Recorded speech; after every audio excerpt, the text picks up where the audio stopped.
Bonjour à tous, Patrick est gérant de la société 84 ATM du réseau Atrium. Donc une fois de plus, je vais vous présenter un insecte plutôt méconnu qui est une petite abeille qui a la fâcheuse habitude de venir coloniser nos charpentes. Voilà, je vais vous montrer ça en image et vous donner quelques explications. Voilà, c'est parti. Voilà donc cette petite abeille solitaire qui ne vit pas dans une ruche, qui ne fabrique pas de miel, mais qui a la fâcheuse habitude d'aller déposer des œufs à l'intérieur du bois afin que ces larves en fait vivent à l'intérieur du bois. Et donc elle dépose des œufs, elle va y déposer aussi du miella, donc qui va servir à nourrir les larves pendant tout le cycle larvaire. Donc les larves en fait à aucun moment ne vont manger le bois. Les trous que vous voyez là en surface en fait sont des trous de sortie de galeries creusées par des larves de capricorne. Et alors pourquoi je vous en parle? C'est parce qu'en fait, les abeilles, c'est ce qu'elles recherchent. Et d'ailleurs, là, le trou, vous voyez les deux petits trous ou trois qui sont bien ronds, par contre, ont été creusés par les abeilles.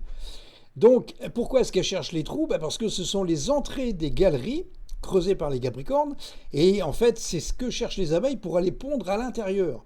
Bon, ça, je vais vous en dire un petit peu plus, mais voilà le phénomène. C'est pour ça qu'il faut s'intéresser en fait à ces abeilles, parce que pour nous, c'est un signe. C'est-à-dire, à partir du moment où on les voit virevolter autour des bois de charpente, c'est qu'on a obligatoirement des traces de capricorne. Voilà pourquoi elles sont intéressantes au niveau détection. Alors en plus de les voir virevolter et faire leurs allers-retours incessants, il y a une deuxième chose que vous allez pouvoir observer, c'est de la vermoulure à l'aplomb des pièces de bois. Vermoulure en fait qui est éjectée par les abeilles, c'est-à-dire qu'en fait elles vident les galeries de Capricorne, qui sont pleines de vermoulure, elles les vident entièrement, de manière à pouvoir aller au fond déposer un premier œuf, du miella et ensuite un deuxième œuf et ainsi de suite. Donc ça c'est le deuxième signe qui va pouvoir vous alerter, à savoir la présence de vermoulure. Et après, vous les voyez circuler pendant tout le printemps, une partie de l'été, des allers-retours sans arrêt, sans arrêt. On dirait des toutes petites mouches.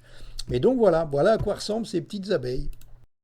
Donc pour résumer, à partir du moment où vous observez ou que vous avez observé donc ces petites abeilles tournicotées autour de votre charpente, c'est ce qu'on appelle un symptôme. C'est-à-dire que c'est un petit peu comme quand on a un rhume, on commence par avoir le nez qui coule. Donc on a le nez qui coule, on sait qu'on a un rhume. Dès qu'on voit ces petites abeilles tourner autour d'une charpente, la certitude, c'est qu'il y a attaque de Capricorne. Donc ce qui veut dire qu'impérativement, il faut faire contrôler. Et puis, bien évidemment, il faut faire traiter la charpente pour la protéger. Alors, au sens propre, ces petites abeilles, c'est pas elles qui vont dévorer en fait, la charpente. Elles peuvent quand même percer des trous, agrandir les galeries, ou repercer des trous pour pouvoir ressortir des galeries un petit peu plus loin. Mais les larves, en fait, vont pas se nourrir du bois. Donc, au niveau dégâts, c'est vrai que ça reste assez, comment dire, il y a assez peu de dégâts. Maintenant, je reviens, c'est mon histoire de symptômes, c'est la preuve qu'on a du Capricorne. Donc, à partir du moment, pour résumer, vous voyez vous voyez ces petites abeilles qui ressemblent à des petites mouches qui tournent autour de la charpente. Impérativement, faites contrôler votre charpente. Et puis bien souvent, par la suite, il faut la faire traiter parce qu'il y a présence de Capricorne. Voilà, alors j'espère que la vidéo vous a plu, que vous avez trouvé ça intéressant. Si c'est le cas, comme d'habitude, vous mettez un pouce, donc un petit like.